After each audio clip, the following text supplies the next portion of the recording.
Hey YouTube, it's Jeff checking in. Today I just wanted to have a sit down talk about microstock photography. It's something that I've been doing for a long time now. I think I probably started off around 2007 when the industry was still pretty young, and so it's been over 10 years now, and I've seen various stock agencies come and go. Some of the trends over the last 10 years. And maybe these insights might have some value to you guys out there, particularly if you're thinking about getting into the microstock game just to supplement your income or as a way to start a new income stream, maybe just for the purpose of being able to purchase new camera equipment. So that's what I'm going to try to do with this video. And so just so you know a little bit about my portfolio. I don't have huge portfolios. I'm not a professional photographer. I'm kind of around 5,000 photos. Between 4,000 and 5,000 photos on about 4 or 5 different sites. Shutterstock, iStock, Getty Images, Dreamstime, Big Stock, 123RF, and also Deposit Photos. So those are the big ones that I use. I do post some on other sites.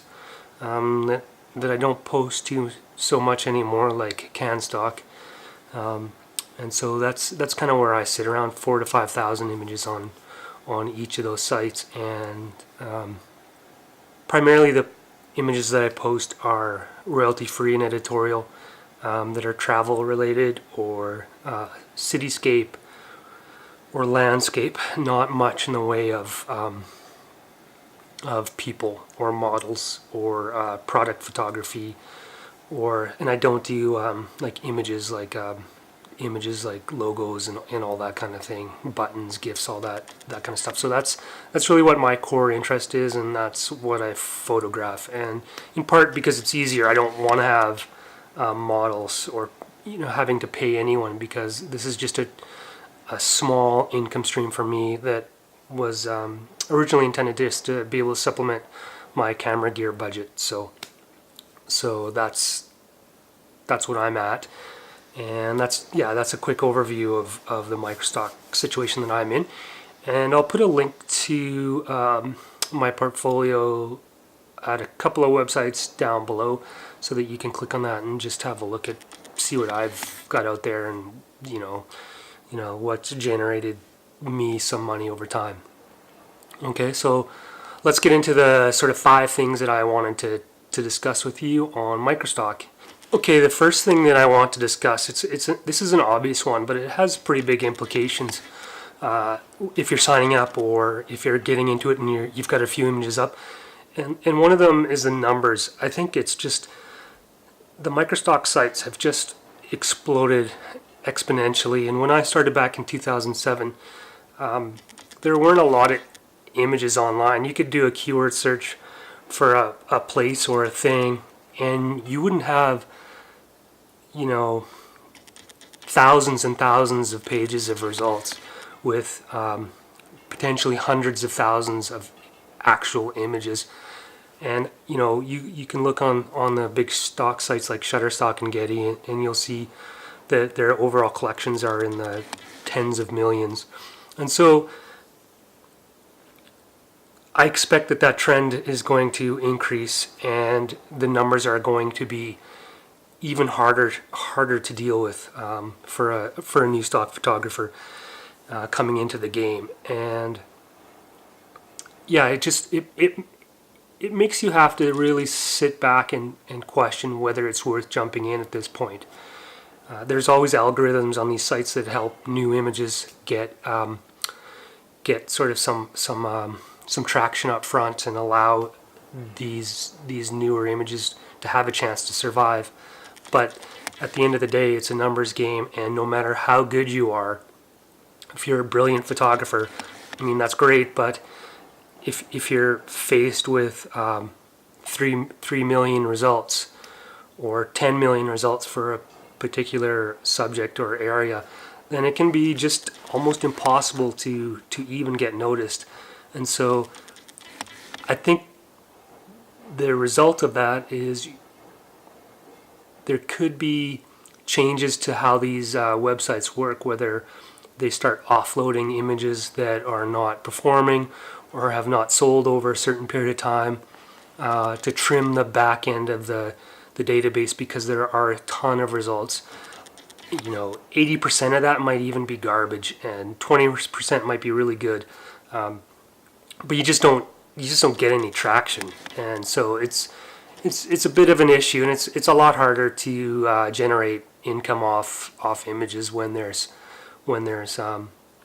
just millions of results. And so, I mean, I'm planning on doing another video later on some tips or some strategies you can implement to try to deal with these things. But just know going in, unless you have found a niche that is not very well covered in these databases, it can be an absolute struggle to get started and get some traction off the bat, just based on sheer numbers. And it's not a question of how good or bad or mediocre you are. It's just hard with all the volume. The second thing that I wanted to talk about in terms of trends from the time I started to now is the stock agencies. The Microstock agencies have often become much more conservative in their approach, and by that I mean there are different types of licenses that you can license photos, and the two big ones are royalty free and editorial. Now, the royalty free are basically it's the best license to be able to license your images under, because the end users who are purchasing the image can basically do whatever they want with it. They can, whether it's on websites or marketing material or on mugs or on t-shirts or on calendars, they can pretty much do anything. Editorial, on the other hand, is it's a much more restrictive license, and it can only be used in what is editorial. And it's kind of hard to describe what editorial is, but maybe easier to describe what it's not, and that includes selling the image just as a for-profit enterprise. I mean, like putting it on shirts, putting it on mugs, whatever. I mean, you can't do that with those images. It's more like newspapers or articles. Anything that looks like news really is what editorial is. And so what's happened is, earlier in time, a lot of the stuff was going in as royalty free, and over the last 10 years, as they become more conservative in their approach, they've sort of forced images into the editorial categorization. And so stuff that, like pictures of like landscapes of or cityscapes with buildings may have been royalty free before. Now the people selecting the images are rejecting them, and you're sort of forced to put them into editorial to get them through. And so that causes two big problems. One is, because the editorial license is less valuable due to the restricted nature of it, it makes the image less value, and or it gives the image less value and harder to sell. So the time and effort that goes into uploading and keying the image becomes less and less worth it. The second thing is, and because it's a trend over time, images you put up now that get slotted into editorial may have been slotted into royalty free 3 years ago. So you're potentially competing against, with the same image, maybe a better image, you're competing against royalty free images with an editorial. And I think most end users are going to take the royalty free image and not purchase a license to the editorial image. So yeah, your image is just worth less outright. And secondly, you have to compete on an unfair playing field with images that were selected earlier under a more or a less conservative and less aggressive approach. And so I think that you have to consider that when coming in, and you have to really focus on making sure that you understand what they want for editorial and royalty free, and try to position as much as you can within the royalty free market.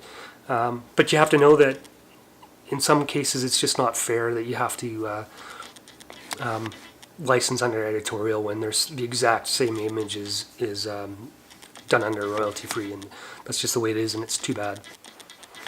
Yeah, the third thing that I wanted to talk about that might be of interest to new Microstockers is the fact that there seems to be a core group of stock agencies that just sort of I guess they have a business model that works and a sufficient clientele base to generate revenues that keep them in business.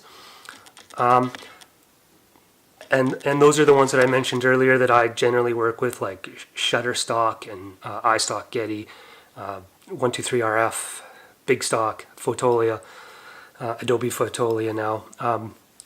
And those are the ones that you want to focus on.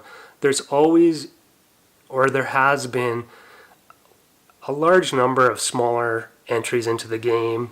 They get some traction. They're around for a while and then they disappear. And some of them have been really good. Like one of the ones that I liked most was Lucky Oliver, and it was a great site and easy to upload, but it just never. Yeah, sorry about that. Just doing some laundry here at the same time. So it's just they just don't last because the market can't support that many Microstock agencies. And then when I bring that up for is. I think in this space, maybe the startups decline now that there's a little bit more maturity here, but expect new stock agencies to come up and bring new angles and try to position stock in a new way. Like, for example, I think Storyblocks is an example of a new stock agency that is bringing a new angle, and I'm not sure where Storyblocks is going to go, but it's obviously they're focused more on video. But they still have to compete with some of the big companies like Shutterstock. And you have to really focus on the core groups and be careful when going in on the newer startups because they do disappear. And there's a lot of effort that goes into uploading and keying images. And it can be a little frustrating when the site's just gone, and maybe even have a balance that's sitting in your account that kind of disappears. It's just the way it is, and that's going to continue. And maybe there'll even be more consolidation. But yeah, just the big companies seem to keep going, and the smaller startups, they come and they go. Stick to the big ones at least to start, and if you want to dip into the smaller ones and maybe new revenue stream, then go ahead, but just go in with eyes wide open on that. So the fourth thing that I wanted to talk about is over time, and I guess this is to be expected, but the quality of images have really gone way up. I mean, there's just so much good, there's so many good images on Microstock websites right now. I think in part it's due to the explosion in the popularity of photography as a hobby. That's was sort of, I don't know if it's Instagram that started this off or whatever, but there are so many people out traveling. There's vloggers and YouTubers, and everyone's traveling now. Everyone's got a nice camera, and the YouTube tutorials that have taught people to take photos and to process beautiful images using Lightroom and Photoshop or whatever aperture, whatever you use. I mean, there's just so much remarkable stuff out there, and it's great, but you're not competing against pros on Microstock photography websites. I mean, you're also competing against outstanding amateurs, and the more competition there is, then it goes without saying, right? I mean, it's just harder to sell images, and when I started, you could basically take a picture of a tree in a park with some yellow leaves on it and post it, and you'd make sales within a few days. Nowadays, that's not the case. That better be a pretty nice photo of a tree. Chances are the 6 billion photos already there of trees, which would make it impossible to sell anyway. But if you're gonna sell it, then it better be pretty sharp, pretty outstanding, and so. If you want to get into Microstock now, you really have to shoot great images because you don't have the advantage of having previous sales from a time when maybe the stuff wasn't so good that sort of bumps your image up in the collection algorithm. So you have to start it really well, and you have to know that you're going to have to keep shooting high quality images to build sort of followers or to develop a market for your images. So I mean, it's a big thing. That's not to say that there isn't a lot of garbage. I think there is. Like I said earlier, there's so much low quality stuff on these websites because they do take so much. It's real. Like some people say, it's really hard to get images on Microstock sites, but it's not. It's actually really easy. They'll take almost anything, and so there's tons of garbage. It's just, I don't think any of that stuff sells. I'd be shocked if it did, and I don't know why you'd upload 1,000 garbage photos and for 4 sales. So you really have to focus on the high end and really put great images up and hope that they catch on and they sell. So that's the fourth thing that I wanted to say, is just that the images on the high end is just crazy good right now, and that's not going to change. So the fifth thing that I wanted to chat about is video. Like the way I see video, there's a lot of people uploading video right now, but it's really, I think, where Microstock images were 6 or 7 years ago. There's much less available on video. There's a smaller market for video right now, but probably a growing market. So if you do want to get into Microstock, you don't necessarily want to fight against the billions of images already there. Then video might be a great option. And now that the cameras are really coming out now as hybrid shooting cameras, so camera and video both outstanding on the quality side, I'm expecting that contributors are going to really start focusing on including a good chunk of video on their accounts. Now I have some, and it's something that I sell probably not that much of. I'd say between $50 and $100 a month on video, which is it's not much, I don't think. And but then again, I haven't focused on it either. So I mean, I probably have like less than 200 specific clips on Shutterstock, and that's primarily time lapse. But I really see the opportunity for video, and I think that's why suddenly you see story blocks, and then there's that other company that's just recently set up that's kind of there's been some buzz around. I think it's Black Box, I can't remember what it's called now, but Black Box or whatever, where they'll contribute video to all these sites on your behalf and then take a bit of a commission. And I'm not surprised that that's happening right now, because there is a lot of room for video on Microstock websites.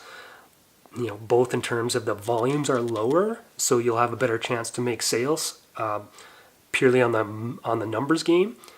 And secondly, because the future is definitely in video as far as online content goes, and there's going to be a lot of people looking for relatively cheap available video content, whether it's news agencies or tourism boards or whoever. I mean, YouTubers, like, there's going to be a huge growing demand, and if you want to get into stock, think about video. The royalty free and the editorial issues are still there for video, so you want to focus on royalty free or have licenses if you can get them. But think about video. Do your research. Look at the video websites. Look at the amount of videos there for the areas where you're shooting, the places where you live, and really take the plunge on the video. That's what I think is going to be the best place to start right now. And then you can leverage a great video portfolio into selling stills as well, just by building a presence on these websites.